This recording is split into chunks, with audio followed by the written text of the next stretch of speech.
Okay, so hi again, everyone, and welcome to the virtual event for Unauthorized Love, Mixed-Citizenship Couples Negotiating Intimacy, Immigration, and the State by Lilly López. My name is Marcella Maxfield. I'm Senior Editor for Sociology and Law at Stanford University Press. For this event, Jane will begin by reading for us from her book's Preface and Introduction, which explores some of the core themes of the book, including tension and conflicted identities within mixed citizenship families, notions about worthiness and earning one's family reunification, and the consequences of the highly individualistic immigration policies we have in place. As a quick reminder before we get started, this event is being recorded.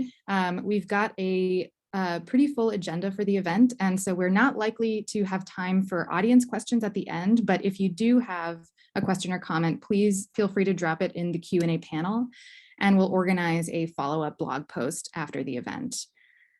So without further ado, I will turn this over to Jane, who will introduce herself and her conversation partner, Juliette, and after the reading, we'll have a discussion of some of these core themes about in the book.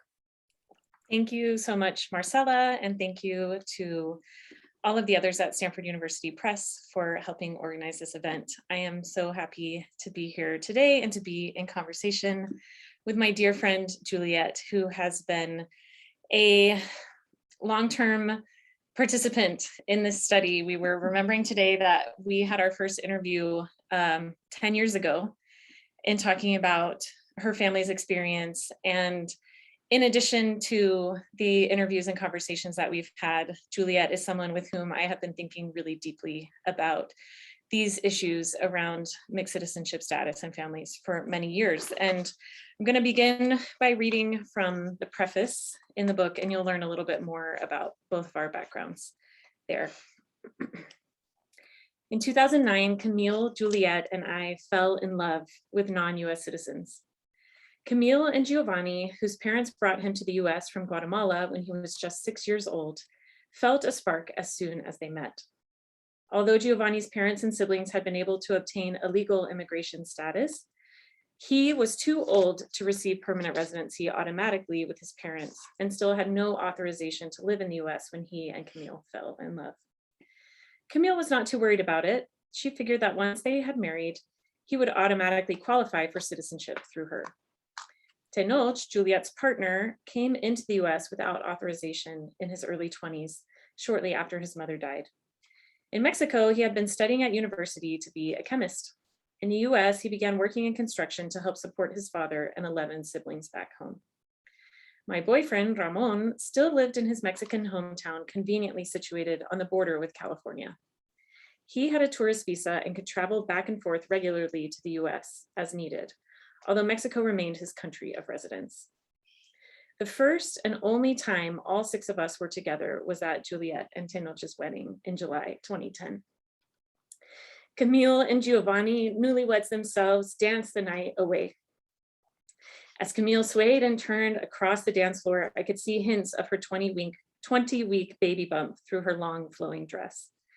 Juliette and Tenoch glowed with huge smiles beaming from their faces all night long. The warm evening was filled with laughter, song, and possibility.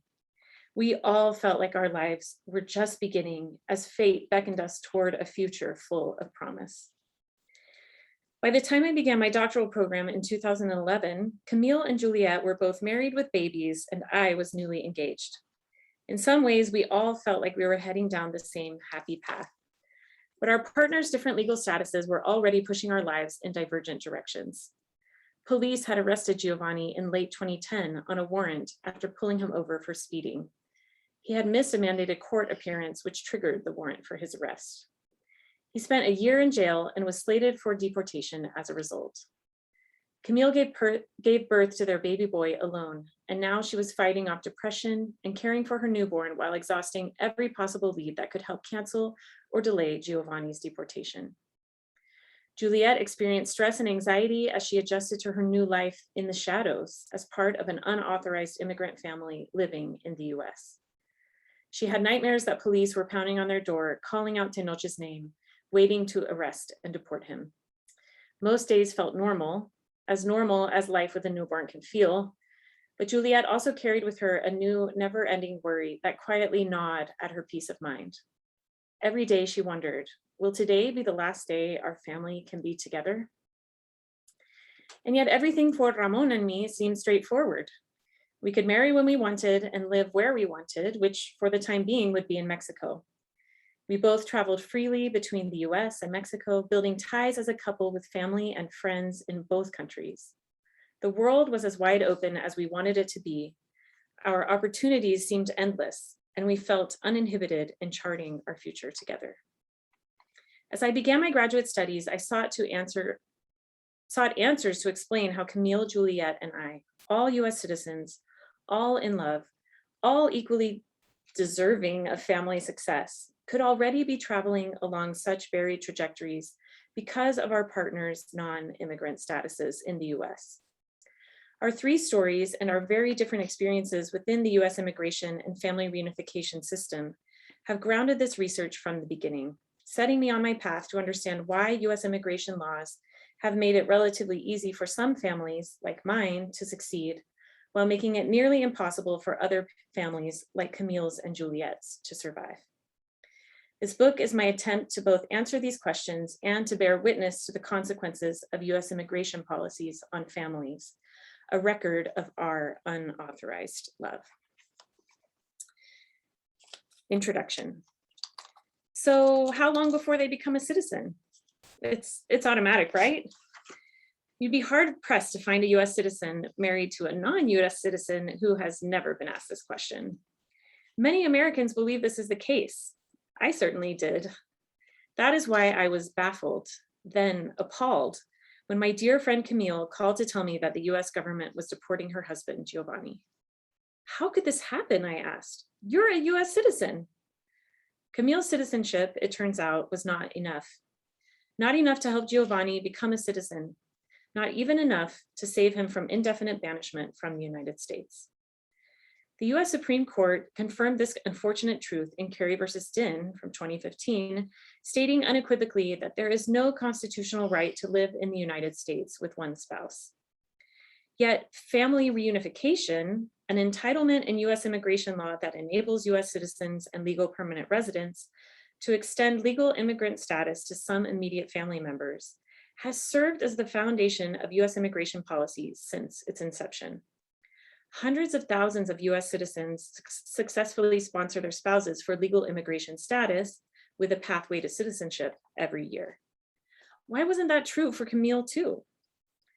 Over nearly a decade of searching, I have come to learn that rather than being an exception, an accident, or an anomaly, Camille's experience of governmental rejection and family separation is as central to US immigration policy as family reunification. Every year, the US government rejects the reunification requests of thousands of mixed citizenship American couples based on disqualifying traits of the citizen, her partner, and/or their relationship. From the state's perspective, though, excluded families have not been rejected, nor have any of their citizen members.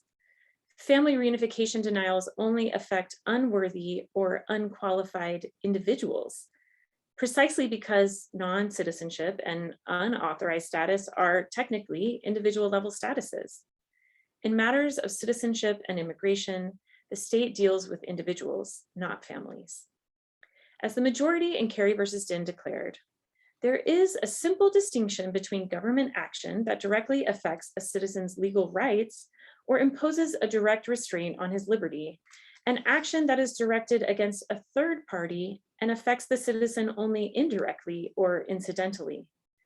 The government has not refused to recognize the US citizen's marriage to the non-citizen, and the US citizen remains free to live with her husband anywhere in the world that both individuals are permitted to reside. And the government has not expelled the US citizen from the country. It has simply denied the non-citizen admission to the country. Rooted in the individualistic logic of modern citizenship, this decision declares that the citizen's rights have not been affected, as she continues to have free access to her country and her spouse. But the implication of this decision, one that is never explicitly stated, is that a citizen in this circumstance is unable to live in her country of citizenship and live with her spouse at the same time. Although the US Supreme Court has confirmed the citizen's right to residence in US national territory and all individuals, citizens and non-citizens' right to marriage, it maintains that those rights are not mutually inclusive. According to this logic, denying a spouse legal entry into the US or legal status and protection from deportation once living inside the US does not preclude the citizen's access to her country and all the individual level benefits of her citizenship, nor does it prevent her from being able to live with her spouse. The government has simply exercised its right to prohibit an individual from legally entering its territory. This rationalization, grounded in the individual boundaries of citizenship, isolates identities and relationships that, in everyday life, cannot be separated. The conflict that arises from this policy focus on individualism rather than interdependency creates problems for both families and the government. Mixed citizenship couples' position at the crossroads of immigration, citizenship, and family law reveals the limits of our individualistic formulation of non-citizenship and its consequences, which jeopardize the stability of the state, mixed citizenship families, and society at large. Great. Thank you so much for that, Jane. So now to give a quick overview of the discussion, I'm going to be drawing on some quotes largely from the book's introduction and using them to direct questions to Jane and Juliette. We've got a lot of great material to get through, so we'll all try to keep things moving so that we can touch on everything or as much as possible. So early on in the introduction, you have this quote: "There is no constitutional right to live in the US with one spouse." And I think it speaks to the surprise that you also talk about that many Americans have at the idea that being married to a citizen is not on its own enough to guarantee citizenship to one spouse. And this gets at a central tension in your book about policy that dictates individual level status of citizenship, which can often directly conflict with the expectations one has that families can live in the same place. So this first question is for Juliette. What was your understanding of marriage in relation to citizenship and immigration? And how has that understanding changed as a result of your experiences with a family reunification law? So first of all, thank you for having me. I would say in general, without the mix of immigration into the question at first, my general understanding of marriage is that it creates a unit and you become one entity. Having been a child of divorce, I learned very quickly that there's a negotiation that happens when the deconstruction of that entity with separation occurs. And so much like in the intro of Jane's book, I was very naive and thought either through entertainment of the time or media that when you married, if a non-citizen married a citizen, that it was fairly seamless process, that it would be more or less automatic, that citizenship or residency would be granted. And so it was a rude awakening, to say the least, to learn that the process of immigration entails so many different things, and that consequences for specific actions were sort of like choose your journey book, only we didn't know that in the beginning, and we didn't know which actions would create which choices in the road. And so marriage to me has still been something that I consider a whole unit, something that where you create an alliance and you choose to be together. I grew up in a rural area and worked on a farm as a child, grew up on a farm. And many of my neighbors and friends growing up were from migrant families. And I was too naive, I guess, or didn't know what to ask to even observe the difficulties they had in their immigration process.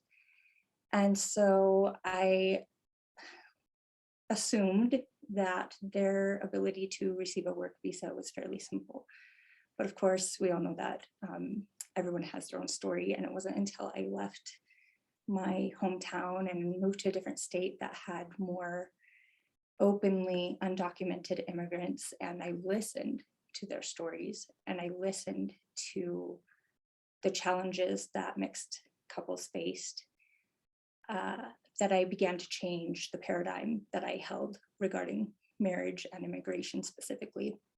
But even then, I thought it would be a simple matter of good data entry skills and filing.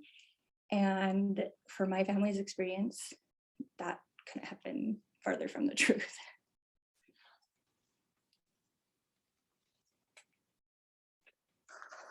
Sorry about that. Thank you so much for sharing that with us, Juliette. And so some of what you talked about, your experience addresses the theme in Jane's book about individual versus family rights, individual rights versus family rights, and how citizenship policy doesn't account for family rights in a meaningful way. And this is especially important in the context, to your point, Juliette, in the context of US society, where the family unit is such an important part of shaping opportunities and well-being. And Jane refers to, in her book, refers to the individualistic citizenship regime as an impossible fiction that erases or profoundly challenges the lives of mixed citizenship families.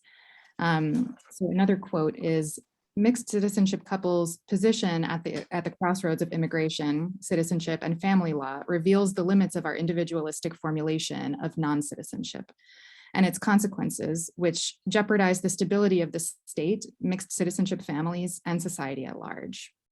So Jane, I was wondering if you could talk a little more about this and about the citizenship family conflict and its implications for nation states and families. Thank you, Marcella. I think this is a really important point because after kind of the shock of people being like, oh, wait, it's not automatic, then another common response that citizens and mixed citizenship relationships often face is like, well, you chose this. And sort of like, then you get to accept the consequences. And a lot of people, I think, assume that the consequences are very much isolated to mixed citizenship and non-citizenship families. But what I find in my research is that there are direct consequences for nation states as well, and for all members of our society. And I think one of the huge sources of that conflict is this tension. Nation states have this goal and this desire for specificity in determining who can belong. They want to get as granular as possible in determining who is allowed to belong and legally enter and reside in a country and who is not. And obviously the individual level is more specific than the family level. And so countries are motivated to be able to choose on an individual basis who belongs and who does not. But at the same time, in countries throughout the world, the family remains the central organizing unit of society. And our countries are wholly dependent on families to care for citizens, to socialize citizens, to put citizens in places and in this organization where they can be easily counted and controlled and trained to become great participating members of society. And so states have this challenge where when they choose, if they choose to use family membership to determine citizenship, that could lead states to accept people who they otherwise wouldn't choose to claim. But by only accepting some family members in a single family unit, it jeopardizes the well-being of citizens and destabilizes the family unit upon which the state remains wholly dependent. So there's that challenge for states. And then for the families themselves, they experience that destabilization of the family unit in a couple of different ways.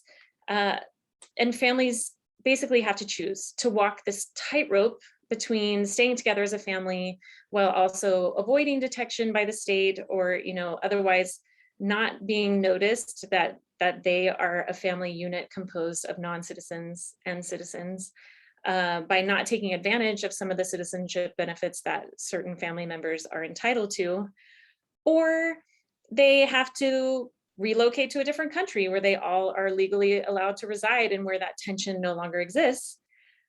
Or their other option is to separate and either stratify across borders or to dissolve the family unit as a whole. And so it creates a tension that kind of takes over your life. And while for other members of society and for like government officials and kind of the state as a whole, this might seem like a more abstract conflict, it absolutely is a conflict that creates this underlying instability that I think is causing tension and problems in our country long term, whereas the mixed citizenship families are experiencing it very acutely every day. Great. So we've been talking a bit about the individual and family level tensions in the current citizenship regime. And I want to kind of dive a little bit more deeply into the conflicts that arise and the multiple levels across which these conflicts and these tensions show up. So a quote from your book reads, "For every US citizen in a mixed citizenship family, the strain of mixed citizenship status, whether temporary or long-term, generates multiple levels of conflict. It creates conflict between the citizen and her spouse as they struggle over whether and how to subject themselves to the scrutiny and uncertainty inherent to the family reunification process. It creates conflict between the citizen and her state as she confronts the daily reminders of her country's antipathy toward her family. And it creates conflict between the citizen and herself as she's forced to constantly question her identity, her allegiance to spouse and country, and her value as a citizen and as a human being. These conflicts yield multi-generational consequences that endure far beyond families' unsuccessful reunification bids or successful outcomes that directly challenge the assumptions of untethered individuality undergirding modern conceptions of citizenship and national belonging. Mixed citizenship families underscore our radical dependency upon one another, both within families and in society at large, and their experiences highlight the failings of a citizenship regime that ignores the reality of these ties. So Jane, could you give us a little bit more detail about this, especially the experiences of couples who you interviewed or your own experiences that speak to some of these issues of identity conflict? Yeah, thanks. And jump in here whenever you'd like to. Okay. So in that section, I kind of outlined 3 different ways, at least, right, that citizens experience these challenges, and I want to talk about each of them. But first, I just want to point out that I think every single U.S. citizen in these relationships experience this kind of conflict, at least temporarily, when they decide to apply for family reunification. So when you decide to apply for family reunification and sponsor a spouse, you as an individual are scrutinized, your partner and their background is scrutinized, and your relationship is scrutinized in a way that most American marriages just aren't. And I think that undergoing that process, even if you feel really confident that your case is going to be approved, still creates this tension and puts every US citizen in this position to stop and think about what their relationship is to their state. And it causes conflict in a relationship, just deciding if you should apply or not, and when, and how much of our personal information are we going to put out there, and how much money are we going to give to this. So I was thinking about some different examples of couples and thinking about this conflict between couples. And so I was thinking about Karen and Joe, who were grappling with the need to marry at all to prove their love. And if you're not married, or if you're not planning on immediately getting married after your partner arrives in the US, you don't qualify for family reunification. And they just weren't really comfortable with upholding the marriage regime in the first place, but that was really their only option to be able to be together in the US. Other couples like June and Stefan waited 9 years long to build the case. And during those 9 years, they had to deal with the ongoing potential threat of deportation, which for June was especially hard because she had not experienced that threat and that instability prior to her relationship with Stefan. I was also thinking about how when I spoke with couples with a spouse with unauthorized status, I asked them if they had a plan, the couples living in the US, like, do you have a plan if something happens? right? And I was really surprised that most of them said no. And they said it was because it was such a point of tension in their relationship to talk about the potential of being deported that that they just couldn't talk about it. And I'm not a huge planner, but I always felt like that would be something that I would want to know. Where am I going to go and what's going to happen? Like I can't just leave that up to like trying to figure out when I get that phone call. But it creates this huge tension. And even when you're just like waiting for things to happen, in my own relationship, I felt so guilty when either we were experiencing separation because I had moved to the US to start my job and brought my daughter, and my husband was still working in Mexico. And then when he came here and for a time wasn't allowed to leave the country, but also wasn't allowed to work, I felt responsible for that. I felt personally responsible for him not being able to do normal human things that bring joy and bring personal satisfaction. And yet I had no control over changing that at all. And it really did cause a strain in our relationship because he was suffering. It felt like it was my fault. And yet there was nothing I could do to change that situation. Right. And I think that some of the conflict that, or the tension that builds is from the unknown. Even when you start the process, I mean, at the beginning for me, honestly, it didn't feel so conflicting. As you mentioned, with the training that happens around society and states cueing in their members how to act and how to behave as good citizens, I originally asked my spouse about applying, in part because of watching Giovanni and Camille struggle with the impending deportation that would come later, but also because I had been raised to be a good citizen. I had been raised to obey the law. I had been raised to respect government and the process that a good citizen is involved in government. And so in my mind, there was no conflict at the beginning. It was, well, let's just get you right with the law. In President Obama's words later on, get right with the law. And it'll be the simple paperwork process.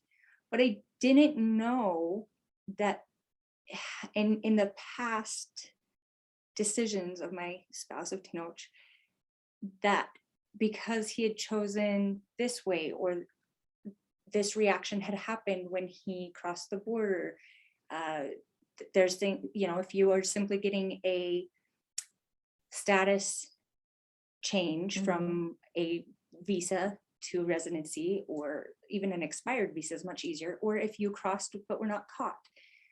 We had, in our case, a catch and release, which means that they see you at the border or they find you and then they release you on the Mexican side. But if they at all processed or took any information during that process, it was no longer a true catch and release and could cause a 10-year ban. And so just the pure unknown of how many different tiny little deviations to the law and the consequences thereon, how could you plan for that? How could anyone plan for, well, what if they say yes? What if they say no? Let's just see what happens. There's so many factors that you can't even imagine, let alone understand. Yeah. When I think I'm remembering something you told me too. So like you did also had the unknown of what would life be like if we did move and live in Mexico. Mm-hmm. And I think one of the things I remember you telling me is sometimes you thought, what if we had left? Like, how would our relationship be different? Because we would have been in a different situation.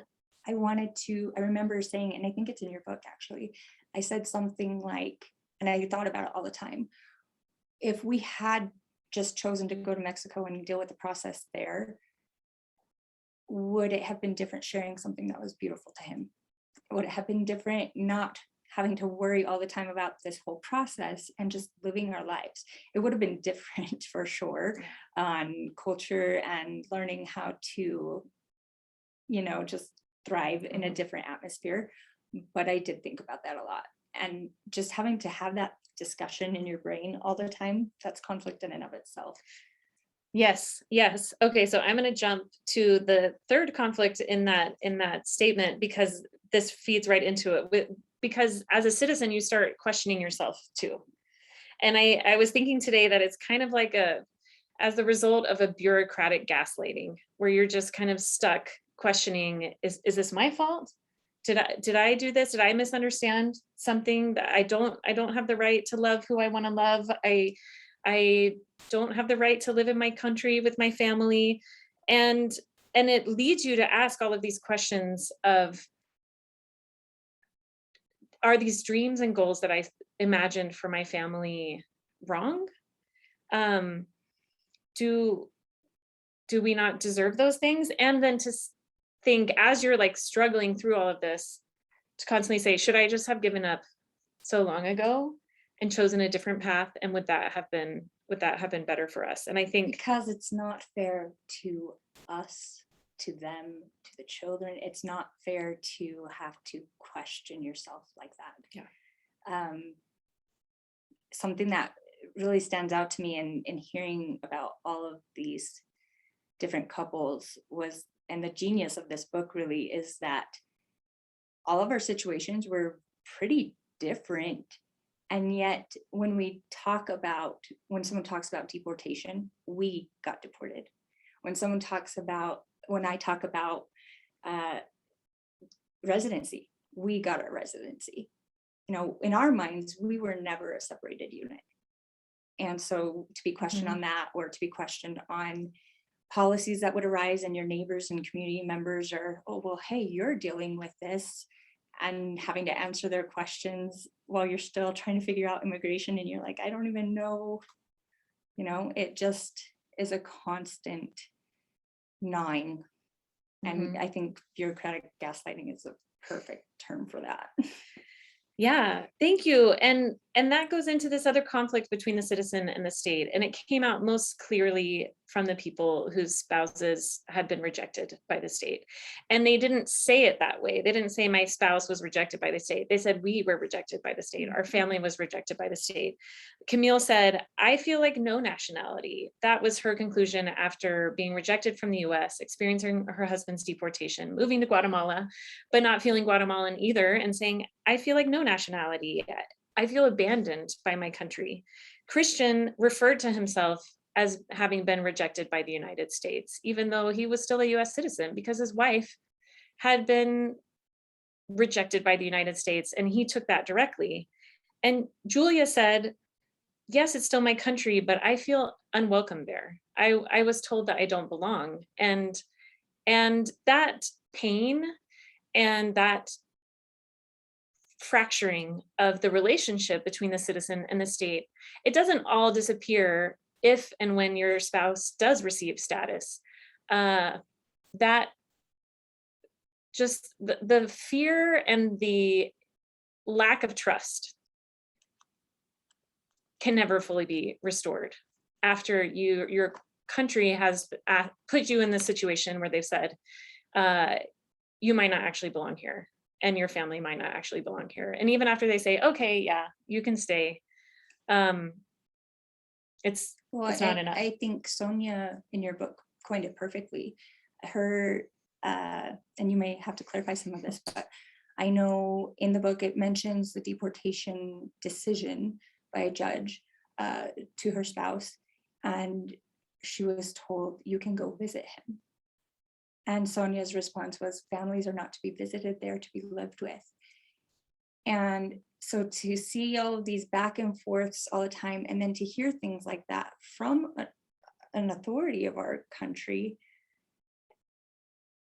it literally is pinpointing that it's okay, we don't care, just go visit them.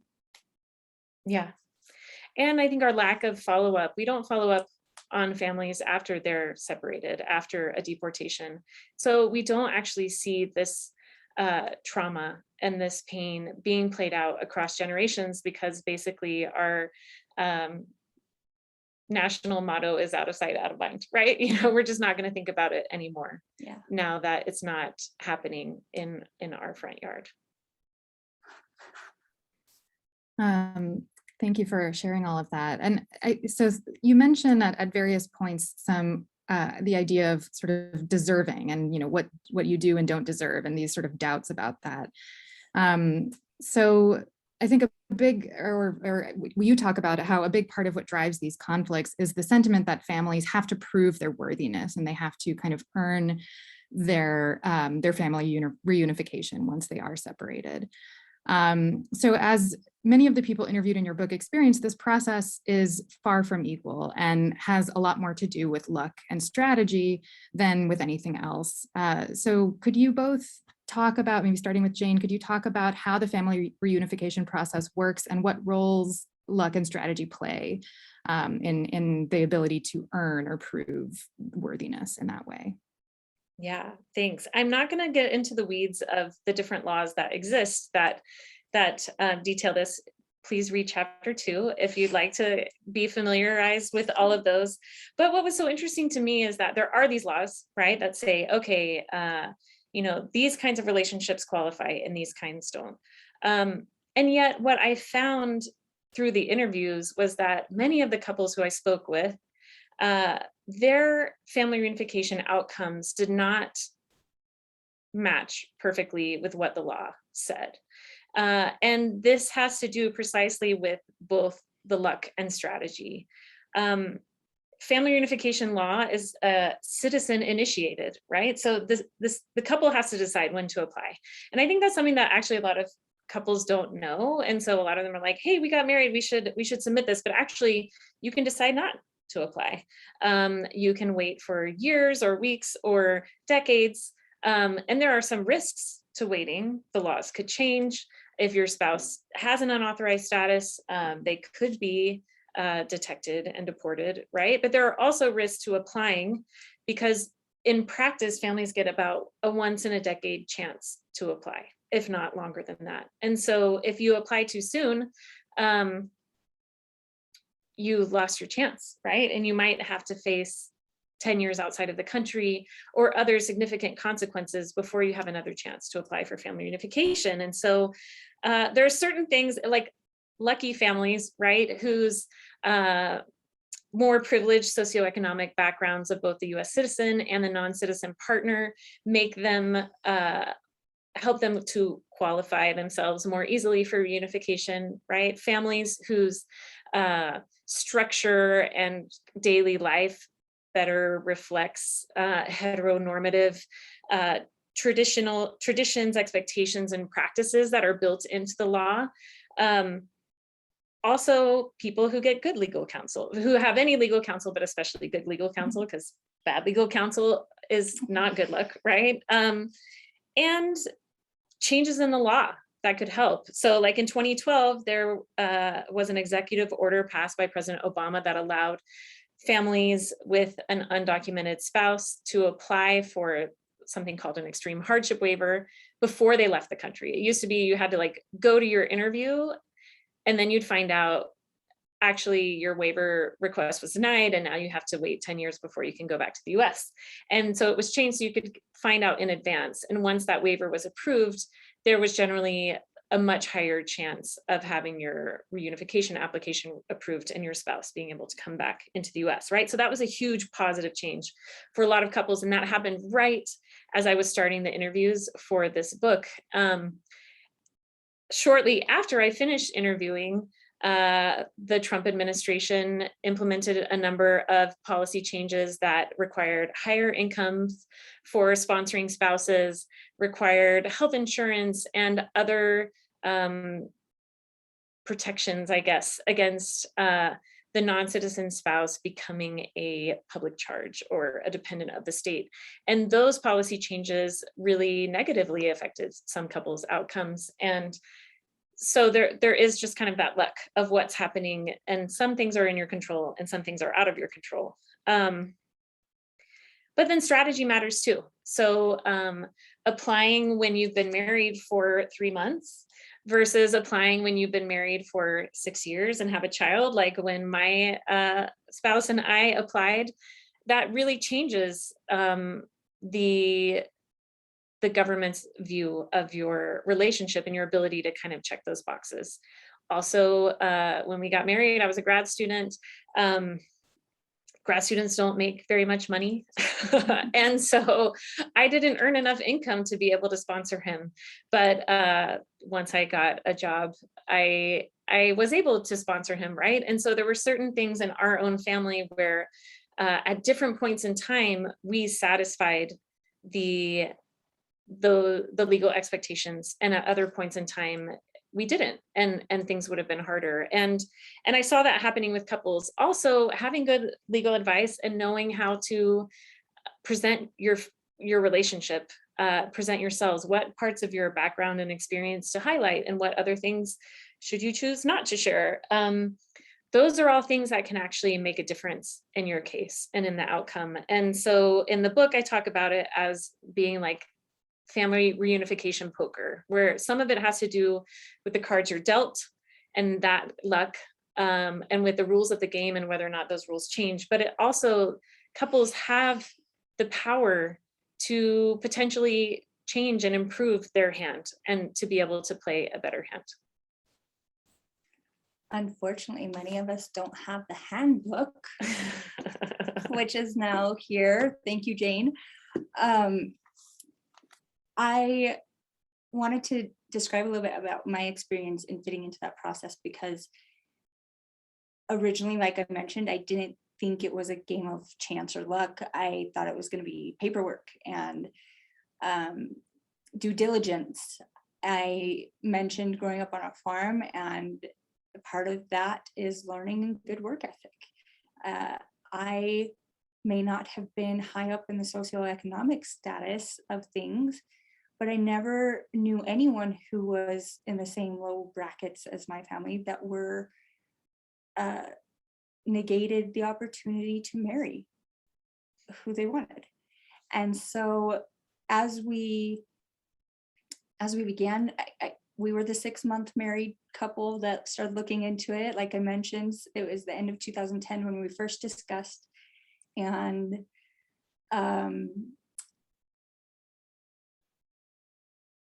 I can't remember the word I was going to say, but spoiler alert, we got our residency in 2017. So that's 7 years since the time we started looking for a lawyer.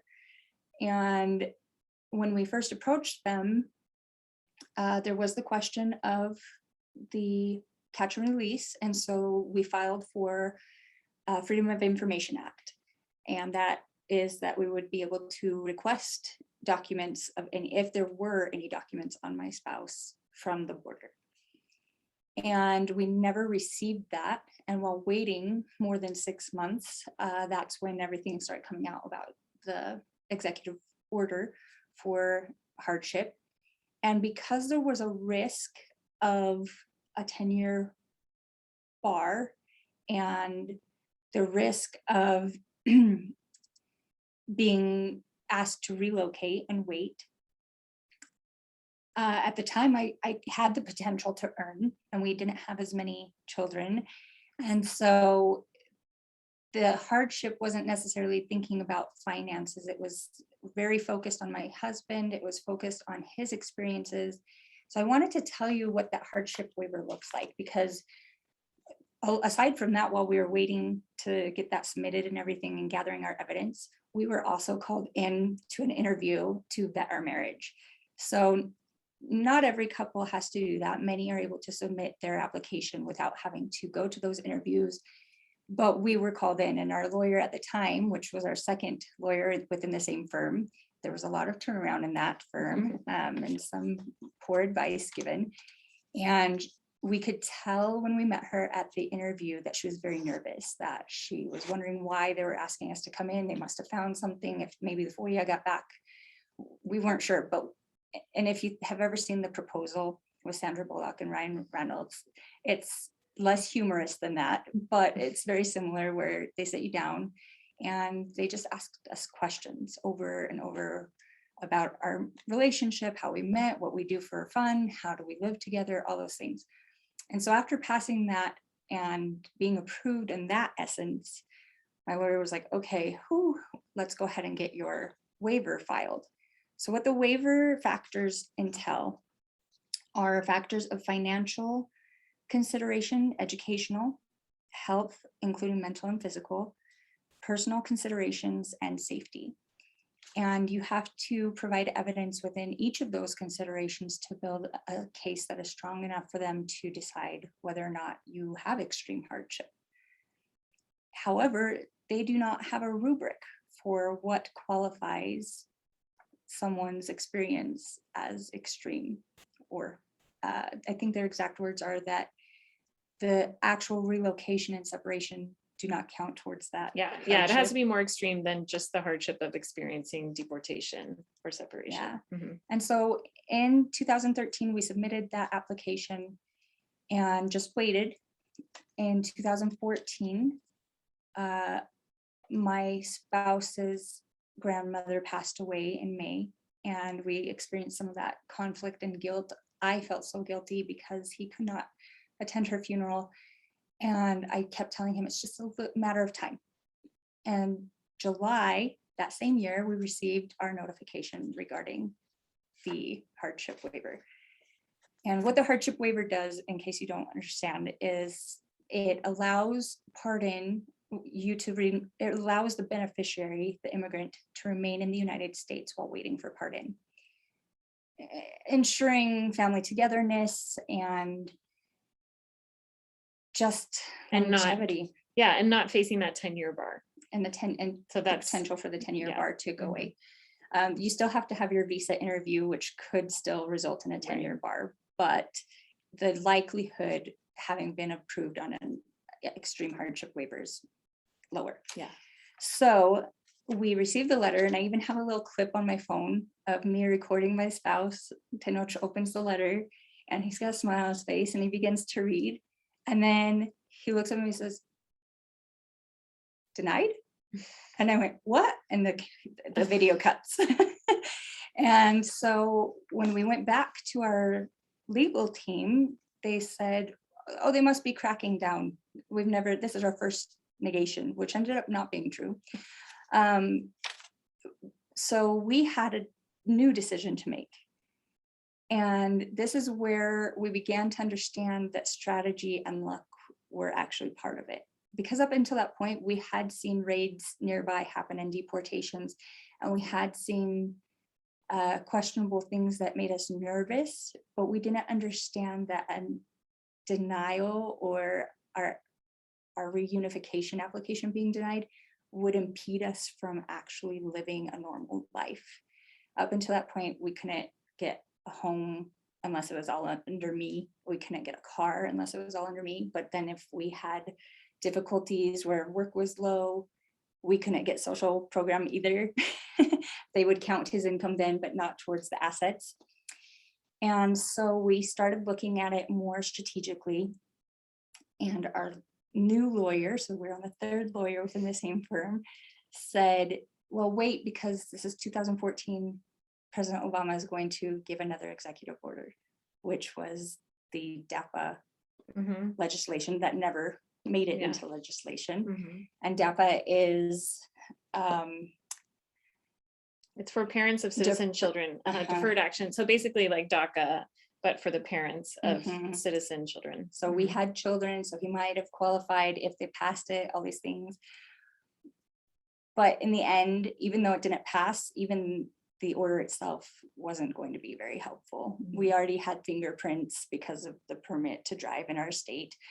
We already had paid taxes because he had an ITIN. And so we began speaking with you much more in depth of what it would look like to move to Mexico and be her neighbor and the potential of going that route, what that would be. And while we were debating that, a few other things happened. His father, my father-in-law, passed away the month after our denial. And again, my spouse could not go. And then a year after that, because, we've been through so much waiting, we were like, well, let's just try to see what will be the best hand. Only we didn't call it that at that time, the best application. And my brother-in-law was murdered in his hometown. sorry. I had my third child around that time, just the same year before his death, and was experiencing some postpartum depression. And we were in this point of limbo of what do we do? What do we decide? Where do we go? What's the best way to move forward? And then that happened, and Tenoch and I both fell into depression, and it was hard to decide to do anything. And then luckily, because earning it has nothing to do with it. If it was up to me, farm girl, I would have just made it all work. But chance would have it that some of our friends would encounter a consultant who was very, very good at her job. And they were approved and had successful residency granted. And so that was in 2016. In April of 2016, Donald Trump had already announced his candidacy, and the consequences of his constant remarks and candidacy affected our decision to try to move forward with this consultant. And so from April until November, we worked on gathering the case. And because we had made a decision for my financial well-being to not affect our case, I had not been working after my child was born. I only returned for a small time. And then we relied on him so that it would be more heavily geared towards that factor of financial well-being. And I remember the election happening and hurrying and getting everything. I was on my last drafts. I sent it to our consultant to look at and sent it the very next day because I was like, I don't know what's going to change. That's the constant, is that the law can change at any given time. I didn't know what would happen. And so Tenoch and I said, well, let's just get it in and hope for the best. And luckily, again, there's that word luck. Our consultant was amazing. She knew not only what needed to go into the application, she knew the order and the presentation of which it should be turned in and handed to the interviewer at the visa appointment in the consulate. She knew phrases and wording to say when you were asked questions. And she allowed me to be a little more free with how the personal consideration aspect felt, because I was kind of silenced before. Like I said, the first time around, it was very focused on my husband.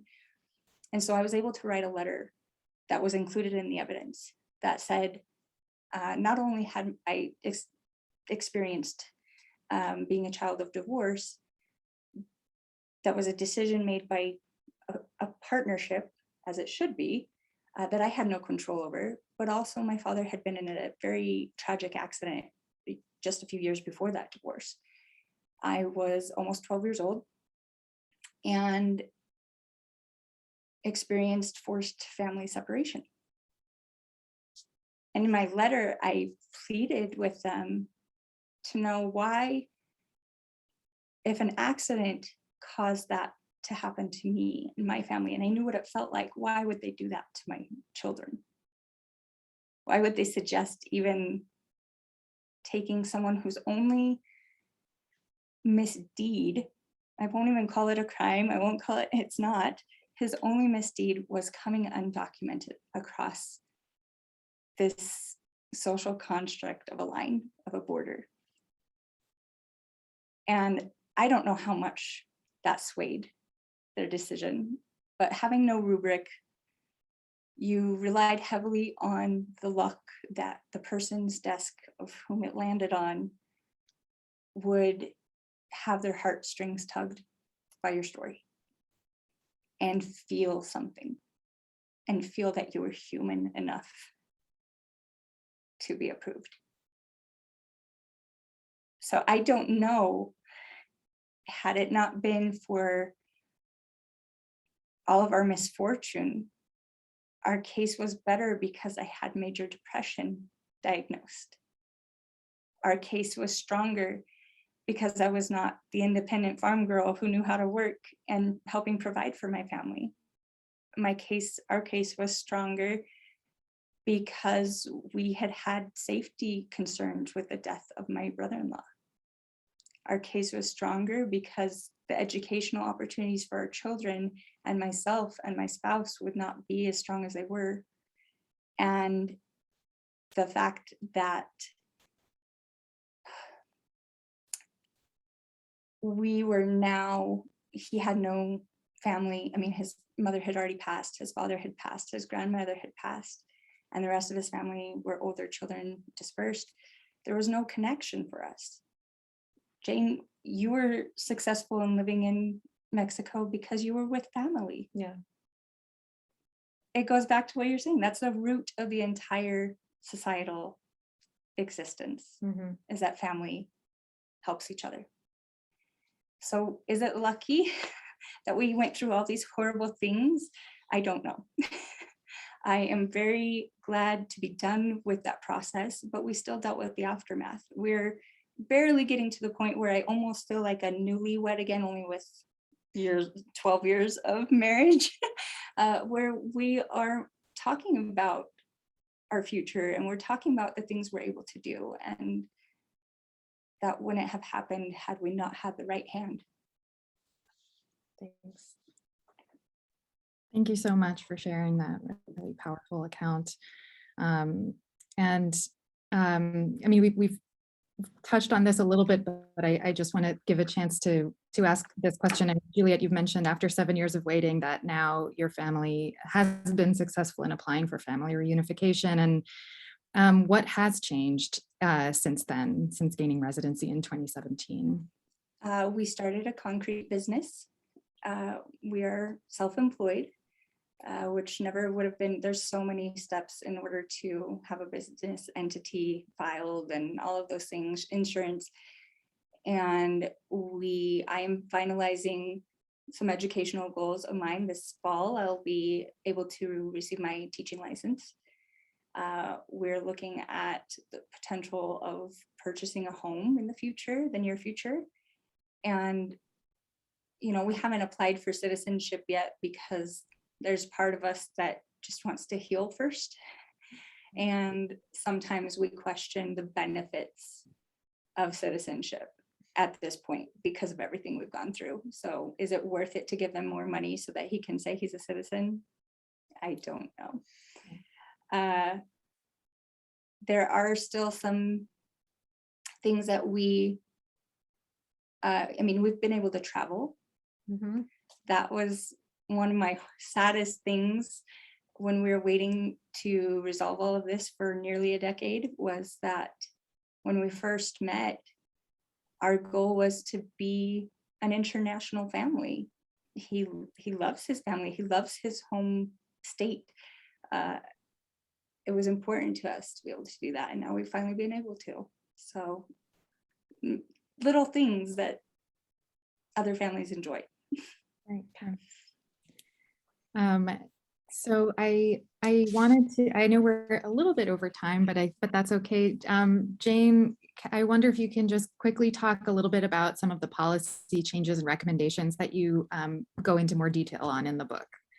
Yes, everyone, get a copy of the book and then turn to the conclusion and you'll see kind of a more detailed explanation. But I propose a series of pretty basic and minor policy changes that could make a huge and substantive difference, immediate difference in the lives of mixed status families and those applying for family reunification, including repealing the 3 and 10-year bars, or, if not that, at least, waiving those bars for the spouses of US citizens, changing and modifying and expanding legal definitions of marriage and family and what those look like to better reflect 21st century American family structures, and just like virtual dating and things like that. Dropping minimum income requirements for citizens so that we don't require citizens to be middle class before they're allowed to love a non-citizen. These are all things that I think are really easy to change. I also talk about proposing a shift in our thinking around citizenship, to move from this kind of lowest common denominator model in which families are granted access and privileges based on their least entitled family members, to one that shifts toward a greatest denominator model in which families are granted access and privileges based on the most entitled family member. And while I want to recognize that I know that for fully non-citizen families, this isn't a perfect model, right? But thinking within citizenship, there's just really, like, in the historical record, there are some examples of the US doing this in some cases in the past, and there's really no evidence of a whole bunch of bad things happening when we extend the benefit of the doubt to families and give them opportunity to thrive, rather than closing all those doors and trying to see if they survive in spite of all of our attempts to make their families fail, right? And I think it would be a better way for us to follow through on the ideals and goals of citizenship and what it means to belong and what America stands for. Obviously, the country is still a work in progress, but I think that this could be a way that we could better honor and develop our families and our society to be stronger and to keep families and communities stronger. And I just want to say that you alluded to this earlier, but like, I loved doing these interviews and hearing from couples, and a promise I made to the couples and to myself from the very beginning was that this wasn't just going to be some intellectual project of mine where I got to think about kind of citizenship theory, but I wanted to share these stories so that there could also be a practical impact and that things could change. And I hope that this book will contribute both to a meaningful change in our culture about how we think about immigration and families and worthiness and who belongs and who doesn't, and what kinds of policies are actually pro-family and supporting families versus those that aren't, right? But I also want to contribute toward changing our laws to be more inclusive rather than punitive, and to help to inform policymakers to make change and to make our immigration laws better, and to support American families, which I feel like every politician I've ever heard in my life really wants to support American families. And this is one way that it needs to happen. But for me, the theoretical discovery that came with working on this book, which was very rewarding, is not enough without also practical change. And so I hope that those of you who read the book, and however you encounter it,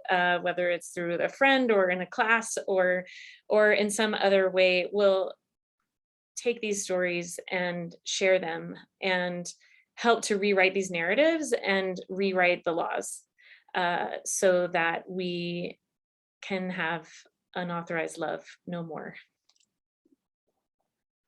Great. Thank you so much for that. And so we're at the end of the event. We have collected any questions that were submitted, and we'll coordinate with Jane and Juliette on potentially putting together something to respond to them. So stay tuned for news on that in our social media channels. Please use the discount code up on the screen now to purchase your copy of Unauthorized Love. Thank you so much for joining us, and thank you so much, Jane and Juliette, for sharing all of this powerful and urgent information with us. We will be making the recorded event available as soon as possible. Thank you again. Thank you. Thank you.